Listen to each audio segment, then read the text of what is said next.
मृत्यूचा पर्व, या पर्वाच्या निमित्तानं छत्रपती शाहू महाराजांना वंदन करून आज राजगुरू येथील महाराष्ट्र शासनाच्या महाराजस्व अभियान अंतर्गत शासन आपल्या दारी या कार्यक्रमाच्या निमित्तानं व्यासपीठावर उपस्थित असलेले या विभागाचे सन्माननीय तहसीलदार आदरणीय विनोद रणवरे साहेब, आमचे मार्गदर्शक आणि माझ्या वडिलांचे सहकारी आदरणीय माजी जिल्हा सदस्य मुंगेरी यांना, माझ्यासोबत आलेले माझे सहकारी देवजी कांबळे, या तालुक्याचे नायब तहसीलदार आदरणीय कामत साहेब, त्याचबरोबर व्यासपीठावर उपस्थित असलेले सन्माननीय या गावचे प्रथम नागरिक सरपंच कुंभार साहेब, आमचे दुसरे मार्गदर्शक सन्माननीय वडोदकर साहेब, या कार्यक्रमासाठी खास करून उपस्थित असलेले सर्व महसूल विभागातील सर्कल तलाठी, सर्व शासकीय विभागाचे अनेक विभागाचे इतर अधिकारी आलेले आहेत।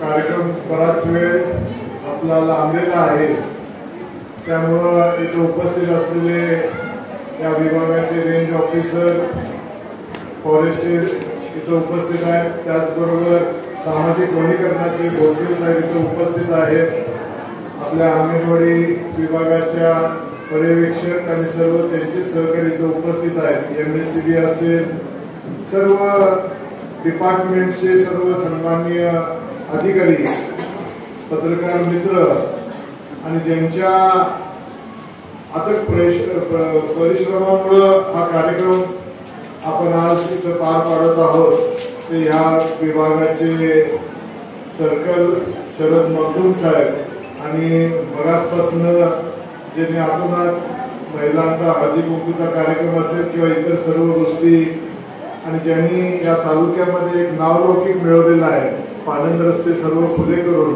त्या सन्माननीय पचंडी मॅडम, इथं उपस्थित असलेले ज्यांचं हस्तकलेचं प्रदर्शन इथं आयोजित केलं ते कालकुंद्री गावचे सन्माननीय प्राध्यापक सुभाष बेळगावकर सर व त्यांचे विद्यार्थी मोहन कांबळे साहेब, बंधू आणि भगिनींनो, वास्तविक शासन आपल्या दारी हा कार्यक्रमाची संकल्पना मला वाटते ज्या वेळेला या विभागात नवीन प्रांत वाघमोडे साहेब आले आणि एक असंच व्हॉट्सअपवरती सोशल मीडियावरती आमच्या राज्याचे सन्माननीय मंत्री बच्चू कडू साहेब यांनी आपल्या विभागात एक असा कार्यक्रम, सर्व शासकीय योजनाचा लाभ त्या गावातल्या जनतेला मिळावा, नागरिकांना मिळावा म्हणून त्यांनी घेतलेला एक कार्यक्रम असं सोशल मीडियावर फिरत होता आणि त्यावेळेला त्या विभागाच्या प्रांतांशी माझी चर्चा झाली की आपण सुद्धा प्रत्येक सर्कल डिव्हिजनला आपण अशा तऱ्हेचे कार्यक्रम आपण करूया, पण सन्माननीय या जिल्ह्याला लाभलेले कर्तव्यदक्ष असे जिल्हाधिकारी राहुल रेखावर साहेबांनी ही संकल्पना उचलली आणि त्या माध्यमातून आज आपल्या या भागामध्ये शासन आपल्या दारी या संकल्पनेतून आज सर्व प्रशासनाचे अधिकारी, वेगवेगळ्या विभागाचे अधिकारी आपल्या त्या गावी आलेले आहेत आणि हा अभियान हा दुर्गम आणि डोंगराळ भागामध्ये पहिला कार्यक्रम आम्ही जो केला तो कोलिक सारख्या ठिकाणी, जे चंदगड पासून 70 किलोमीटरवरती असणारं गाव हे कोलिक, चंदगड तालुक्याच्या आणि खानापूर आणि कर्नाटकाच्या सीमेवर वसलेलं हे गाव, अशा ठिकाणी तो कार्यक्रम आम्ही गेल्या 15 दिवसापूर्वी तिथं पार पाडला, 7 तारखेला माझ्या माहितीप्रमाणे, आणि आज हा राजगुरू येथील राजगुरू भागातील एक 4-5 गावांच्या पुरता मर्यादित हा कार्यक्रम आपण घेत आहोत, जेणेकरून इथल्या सर्व नागरिकांना त्यांच्या अडी अडचणी आपल्याला चंदगडला जाऊन सोडवण्यापेक्षा आपल्या या गावामध्ये सुद्धा आपल्याला ते सोडून घेता येतील अनेक साधे जटिल प्रश्न नसतात, साधे सुधे प्रश्न असतात, पण त्यासाठी अनेक वेळा आपल्याला तहसीलदार कचेरीची पायरी चढावी लागते, MSCBच्या ऑफिसला जावं लागतं. आज पोलीस यंत्रणेचे पोवाडचे कोण आहेत ते माहित नाही मला, पण पोलीस यंत्रणा मला इथं दिसत नाही किंवा व्हिडिओचे आपले व्हिडिओ साहेब दिसत नाहीये. म्हणजे ह्या सर्व गोष्टी आपल्याला त्या कार्यालयामध्ये जाऊन आपल्याला सोडवून घ्यावे लागतात. पण अशा गोष्टी जर आपल्या गावामध्ये आपण शासन जर आपल्या गावात येत असेल आणि मग आपले सातबारे असतील, दुरुस्त करून घेण्याचे असतील, आपले आधार कार्ड असतील, आपलं रेशन कार्ड असेल, या सर्व गोष्टीसाठी आज ही यंत्रणा, हा महसूल विभागाचा अभियान आपल्या गावी आलेला आहे. आणि जे जे अडचणी आपण इथं मांडलेल्या आहेत, सन्माननीय या विभागाचे जिल्हा परिषद सदस्य आदरणीय मुगेरे यांना असतील, कडोलकर साहेब असतील, आणि अनेक प्रश्न इथं मांडलेले आहेत. जरूर या विभागाचा आमदार या नात्यानं ही माझी नैतिक जबाबदारी आहे. आज राजगोळी पासून इथली जी अल्टरनेटिव्ह कम्युनिटी अशी सर्व गावं जर आपण पाहिली तर चंदगड 70 किलोमीटरच्या अंतरावर आहे. आणि जे आज अपेक्षा या सर्व सामान्य नागरिकांना आणि या जनतेला आज होत आहे याची जाणीव असणारा मी कार्यकर्ता आहे. कोणी मला सांगितलं अगर न सांगितलं, पण गेले 15-20 वर्षापासून कैलासवासी माझे वडील नरसिंहराव पाटील साहेब यांचा सातत्यानं पाठपुरावा होता. आणि त्या माध्यमातून सुद्धा गेल्या 10 वर्षाच्या कार्यकाळामध्ये सुद्धा मी या विभागाचे सन्माननीय खासदार मुन्ना महाडिक साहेब असतील, या विभागाचे आमदार बाबासाहेब कुपेकर साहेब असतील किंवा माजी आमदार संध्यादेवी कुपेकर वहिनी साहेब असतील, यांच्याकडे ज्यावेळी ते लोकप्रतिनिधी म्हणून निवडून आले त्यावेळी सुद्धा मी त्याचा पाठपुरावा केला होता की चंदगड सारखं हे ठिकाण ते अति एका टोकाला बसलेले तालुक्याचं ठिकाण आहे. आणि त्यामुळं कैलासवासी नरसिंहराव पाटील साहेबांनी दुसरं पोलीस स्टेशन एक तालुक्याच्या मध्यवर्ती व्हावं, तालुक्याचे 2 भाग व्हावे, एक वरचा भाग कानूर अडकून हेरा चंदगड भाग असा एका साईडला असावा, दुसरा आपला हा पोवाड कुन्नूर आणि त्याचबरोबर तुडिये तुर्केवाडी हा असा मानगाव पासून असा एक दुसरा टप्पा, म्हणजे 2 तालुक्याचे जर भाग झाले तर तिथं प्रशासनाला इथलं कामकाज हाताळण्यामध्ये चांगल्या तऱ्हेचा उपयोग होईल. आणि चंदगडला दुसरं पोलीस स्टेशन व्हावं म्हणून कैलासवासी नरसिंहराव पाटील साहेबांनी अनेक वेळेला त्यांच्या 15 वर्षाच्या राजकीय कारकिर्दीमध्ये त्यांनी प्रयत्न केला होता.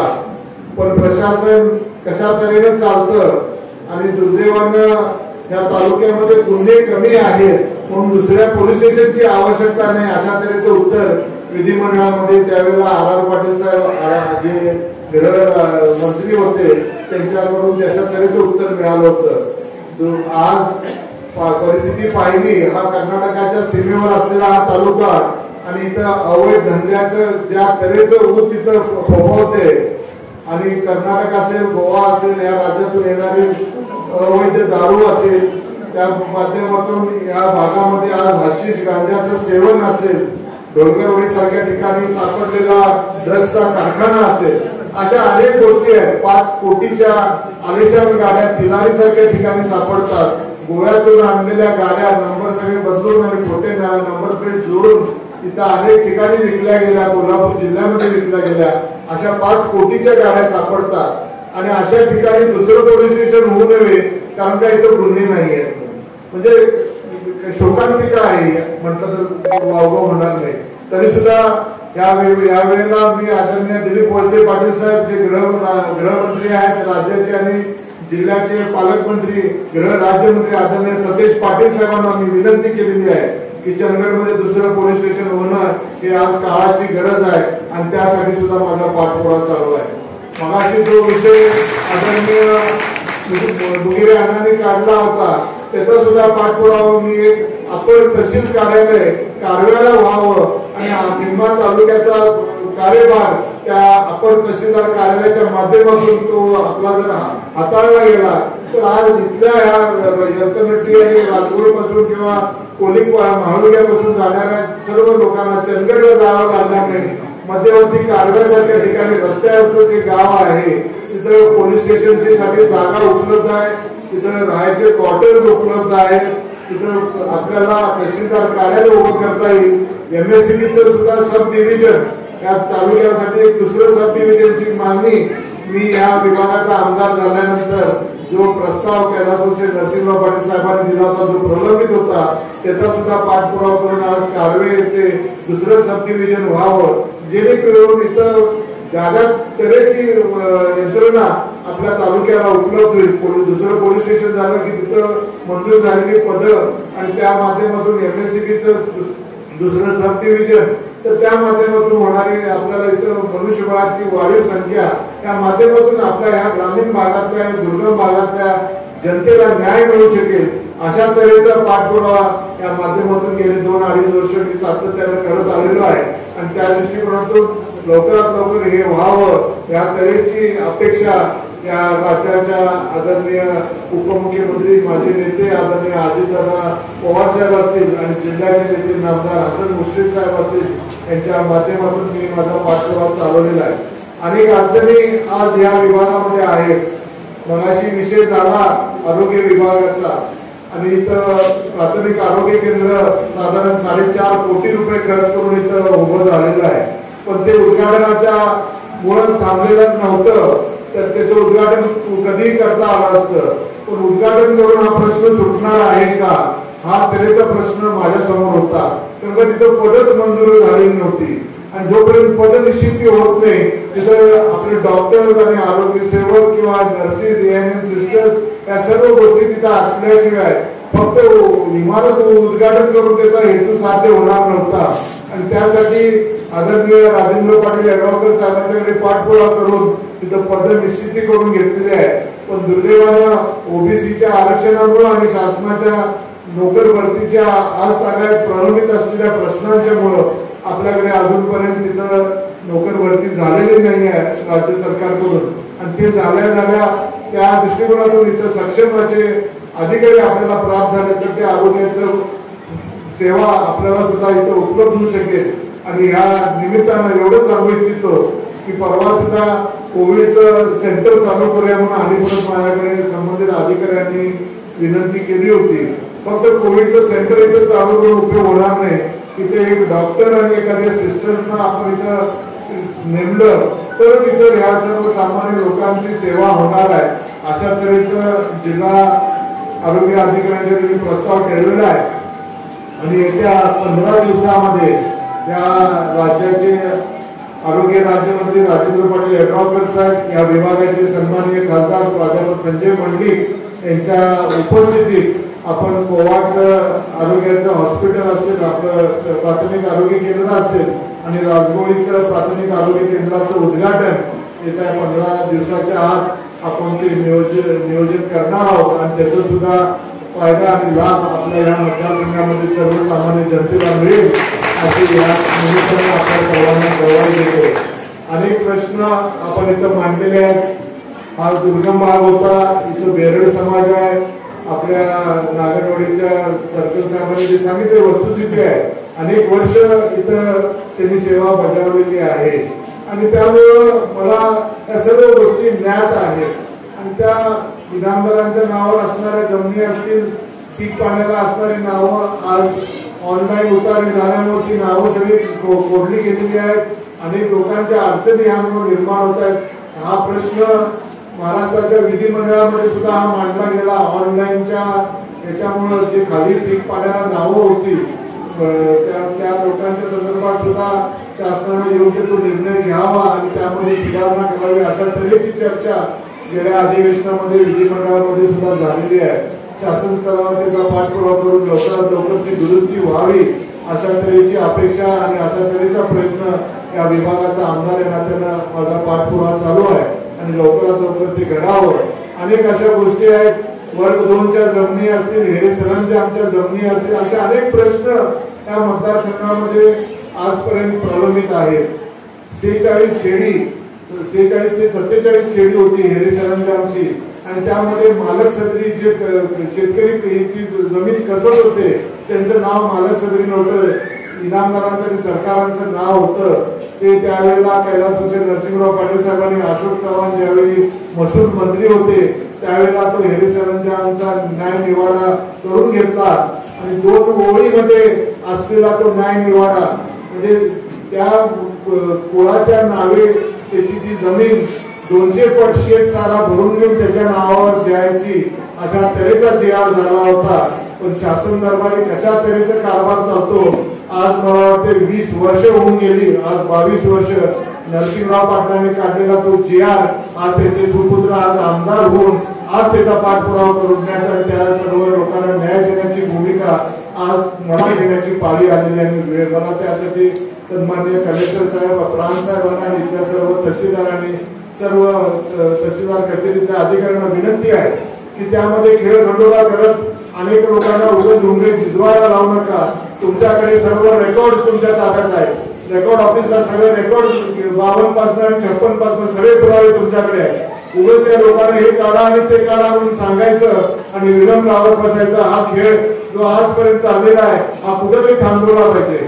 आज शासन तुमच्या दारी आलेलं आहे. माझी एवढीच निमित्त विनंती आहे ज्या राहुल रेखावरांच्या संकल्पनेतून ही योजना आज आपल्या जिल्ह्यामध्ये आपण सक्षमपणे राबवतात त्या राहुल रेखावर हे जे जिल्ह्याचे अधिकारी आहेत त्यांचे कायमपणे त्या कलेक्टर ऑफिसचे दरवाजे खुले असतात. आपले सुद्धा इथल्या सर्व प्रशासनातल्या अधिकाऱ्यांना माझी विनंती राहील आपले सुद्धा सर्व दरवाजे सर्वसामान्य नागरिकांच्या समस्या सोडवण्यासाठी ते खुले पाहिजे. नाही का एजंटांसाठी तिथं असावे. एजंटगिरी जी या तालुक्यामध्ये चाललेली आहे जे कोण प्रतिष्ठित लोक असतील आणि नेते असतील तिथं जे दलाली म्हणून तिथं जे कारभार करतायत अशा लोकांच्या पासून या तालुक्यातल्या सर्वसामान्य जनतेचे आपण हाल मुक्त करावं अशा तऱ्हेचं प्रशासन इथं असणं गरजेचं असं म्हणणारा मी कार्यकर्ता आहे. त्यामुळे तुम्हाला विनंती राहील माझ्या वडिलांनी एकदा एक मोर्चा काढला होता तहसीलदार कचेरीच्या बाहेर आणि 15 दिवसाचं अल्टिमेटम दिलं होतं की तिथल्या अधिकाऱ्यांनी इथला कारभार सुधारावा नसेल तर आम्हाला जर हा कायदा हातात घ्यायची वेळ आली तर मग पडता होईल थोडी होईल अशा तऱ्हेचे उद्गार त्यावेळेला त्या तहसीलदार कचेरी समोर काढलेची जाणीव मला आज इथं पण करून द्यायची वेळ आलेली आहे. मग ते पोलीस स्टेशन असेल रेंज फॉरेस्ट ऑफिसर असेल बीडीओ ऑफिस असेल तहसीलदार कचेरी असेल आपलं एआर ऑफिस असेल सर्व विभागीय जे अधिकारी आहेत त्यांना ह्या निमित्तानं विनंती आहे फार झालं आता बस झालं. सर्वसामान्य जनतेचे प्रश्न सोडवण्यासाठी आज तुम्हाला शासन स्तरावरती तुम्हाला पगार दिले जातात आणि इथल्या सर्वसामान्य जनतेचे प्रश्न तुम्ही कशा तऱ्हेने सोडवतात त्यांची विटंबना कशा तऱ्हेने होते त्यांना त्रास कशा तऱ्हेने दिला जातो हेलपाटे कितीदा घालायला लागतात आणि आमची सुद्धा डोळे वापरी करता हे इतके अद्भुत झालेले आहेत की 10 वेळा फेऱ्या मारण्यापेक्षा काय म्हणताय बाबा हे खेळ 5,000 रुपयांनी तेवढं माझं काम करून दे म्हणणारे आमचे सुद्धा मोठे लोक हे अशा तऱ्हेने कारभार करतात. आम्ही सुद्धा या भ्रष्टाचाराला कुठेतरी आळा घालण्याऐवजी आम्ही सुद्धा प्रोत्साहन देतो. 10 वेळेला तुम्हाला जावं लागेल नका पण आपण सर्वांनी शपथ घेऊन उठलं पाहिजे की आपण अशा कुठल्याही कामकाजासाठी आपण कुठल्याही अधिकाऱ्याला आपण पैसे देणार नाही की आपण भ्रष्टाचाराला प्रोत्साहन देणार नाही. अशा तऱ्हेचं जे तुमचं हक्काचं आहे जे तुमचं न्यायाचं आहे तर तुम्हाला त्याच्यासाठी अशा तऱ्हेनं कुणालाही पैसे देण्याची किंवा तिथं त्या ऑफिस मधल्या कुणालाही एजंटाला पुढे करण्याची काय आवश्यकता नाही आहे. त्यामुळं त्या तऱ्हेचं प्रशासन आम्हाला या तालुक्यातल्या जनतेला अपेक्षित आहे आणि मला खात्री आहे कारण का ही सर्व भोलीभावी जनता तुम्ही जर बघितला आमचे सरपंच त्या ग्रामसेवका पाठीवर पिशव्या घेऊन फिरतात सोसायटीचे चेअरमन त्या सेक्रेटरीच्या पाठीवर फिरतात म्हणजे इतकी सर्वसामान्य जनता आमची आहे. म्हणजे आज सुद्धा प्रशासनातल्या अधिकाऱ्यांना मान सन्मान देणारी जनता आहे. मग इथल्या पोलीस पाटील असेल इतर नेटचं नियोजन आपण आज सर्वांच्या सहकार्याने केला. अनेकांचे प्रश्न आपल्याला आज हा दिवसभर इथे कार्यक्रम असणार आहे. तुमचे जे काय रेशन कार्ड असतील अनेक योजना आहेत अनेक योजनांच्या माहित्या आजपर्यंत सर्वसामान्य जनतेपर्यंत पोहोचलेल्या नाही आहे. संजय गांधी निराधार योजना असेल श्रावण बाळ योजना असेल फॉरेस्टच्या योजना आहेत आरोग्य विभागाच्या असतील अशा अनेक योजना ज्या सर्वसामान्यांच्या पर्यंत आपल्याला ती माहिती घेणं त्याचे परिपत्रक आज तुमच्याकडे तिथं त्या जे काय तिथं प्रदर्शन भरवलेलं आहे ते फक्त बघण्यासाठी नाही आहे तर तिथनं आपण जे काही शिकलेले सुशिक्षित मुलं आहेत महिला आहेत तरुण आहेत त्या सर्व गावातल्या ग्रामस्थांनी ती माहिती घ्यावी आणि त्या योजनेमध्ये जे जे लाभार्थी बसतात त्यांच्यासाठी आपण पाठपुरावा करून त्यांचे प्रस्ताव आपण शासन दरबारी देऊन आपण ते पूर्ण करून घेणं ही आज आपली सर्वांची गरज असं मला वाटतं. एक सुंदर अशा कार्यक्रमाला मला येण्याची संधी आदरणीय प्रांत अधिकारी आणि तहसीलदार साहेबांनी दिली आणि इथं मी रात्री 7:30 वाजता मुंबई सोडलं, 3:30 वाजता पहाटे येऊन मी बेळगाव पोहोचलो. माझा ड्रायव्हर सुद्धा आलेला नाही, माझा पीए सुद्धा नाही आहे, पण माझी जबाबदारी आहे त्या भागाचं मी नेतृत्व करतोय आणि सर्वसामान्यांचे पोहोचलेला आहे. म्हणजे हे कर्तव्य एका मी मेहरबानी करत नाही, माझे काही कुणाला उपकार नाही आहे. ज्या सर्वसामान्य जनतेनं माझ्यासारख्या एक सर्वसामान्य कार्यकर्त्याच्या पाठीशी जी ताकद उभी केलेली आहे आणि महाराष्ट्राच्या सर्व सभागृहामध्ये माझ्यासारख्या एक सर्वसामान्य कार्यकर्त्याला काम करण्याची संधी दिलेली आहे, हे उपकार मी आयुष्यभर हा राजेश पाटील विसरू शकत नाही. आणि जे काय माझ्या हातून घडेल ते चांगलं करण्यासाठी मी नक्कीच करेन. परवा सुद्धा राजगोळीला तिथल्या महालक्ष्मीच्या देवळाच्या जीर्णोद्धाराच्या वेळी रात्री येऊन गेलो. दिवसभर मला अनेक ठिकाणी जायची पाळी आली होती आणि त्यावेळेला सुद्धा मी सांगितलेलं आहे की ह्या गावाच्या विकासासाठी किमान अनेक 25 लाखाची निधी अंतर्गत रस्ते असतील, गटर असतील, त्यासाठी या राजकोळी गावासाठी जरूर देऊ. आणि त्याचबरोबर खासदार संजय मंडलिकांनी मी हा राजकोळी ते बेळगावच्या हद्दीपर्यंत हा जाणारा जो रस्ता आहे तो पंतप्रधान सडक योजनेमधून लवकरात लवकर कसा मंजूर होईल आणि इकडनं सुद्धा रस्ता चांगला होईल अशा तऱ्हेची अपेक्षा आणि अशा तऱ्हेची कामगिरी इथं लवकरात लवकर झालेली दिसेल अशा तऱ्हेचं अभिवचन या निमित्तानं देतो. फक्त जाता जाता एवढंच सांगेल की ज्या भ्रष्टाचाराच्या विरोधात मी बोललो तसा अनेक भ्रष्टाचार जे डॉक्टर बाबासाहेब आंबेडकरांनी तुम्हाला जो मूलभूत अधिकार दिलेला आहे तो लोकशाहीने जो तुम्हाला दिलेला अधिकार आहे तो मताचा, आणि त्यावेळेला जात पात बघू नका. कोणतरी येतो गरीबला तो आपल्या समाजाचा तो पैसे वाढतो आणि त्याला मतं दिली जातात आणि कोणतरी जंगल मधला इस्माल खान येतो तो त्याचे कशा तऱ्हेनं पैसे मिळवतो आणि काय धंदे करतो परमेश्वराला ठाऊक. आणि अशा माणसाला एक नंबरची मतं या तालुक्यात मिळतात. काय पार्श्वभूमी होती हो त्या माणसाची? गेले 50 वर्ष कैलासवासी नरसिंहराव पाटील साहेबांनी आपलं आयुष्य त्या तालुक्यासाठी वेचलं आणि त्याच्या प्राणाची आहुती सुद्धा या तालुक्याच्या सहकार क्षेत्रातला सहकारी साखर कारखाना शेतकऱ्यांच्या मालकीचा राहावा, सभासदांच्या मालकीचा राहावा म्हणून त्यांची प्राणज्योत मावळली. आणि त्यांचा सुपुत्र गेले 30 वर्ष सहकार क्षेत्र असेल, शिक्षण क्षेत्र असेल, सामाजिक क्षेत्रामध्ये अहोरात्र तुमच्या सोबत खांद्याला खांदा लावून काम करणारा ज्यावेळी 2019च्या निवडणुकीला उभं राहतो अशाच तऱ्हेचा पैशाचा पाऊस पडला आणि त्या पैशाच्या पावसात कुठंतरी वाहून गेलो असतो. पण कुठंतरी मला वाटते परमेश्वरानं माझे पाहिलं, चंद्रच्या रवणानं पाहिलं आणि तुमच्यासारख्या सर्वसामान्य ह्या विभागातील पोवाड, कुदनूर, राजगोळी, तुडे, तुर्केवाडी ह्या भागातल्या सर्व सुशिक्षित आणि जी ज्ञात मंडळी होती, प्रामाणिक मंडळी होती, त्यांनी माझ्या पाठीशी ताकद उभी केली आणि म्हणून आज तुमच्या समोर हा राजेश पाटील हा तुमचा आमदार म्हणून उभा आहे. हे ऋण हा राजेश पाटील कदापि विसरणार नाही. पण जे मूलभूत अधिकार तुम्हाला लोकशाहीने दिलेला आहे डॉक्टर बाबासाहेब आंबेडकरने येणाऱ्या कुठल्याही निवडणुकीमध्ये, मग ते पंचायत समिती असू दे, जिल्हा परिषद असू दे किंवा आमदारकी आणि लोकसभा असू दे, अशा वेळेला तेवढा आपला स्वाभिमान घाण ठेवू नका. आपलं मताचं पवित्र हक्क कुणालाही तुम्ही पैशानं विकत देऊ नका. 2000 रुपयाची नोट किंवा 4000 आणि 5000 रुपये तुम्हाला आयुष्यभर पडणार नाही.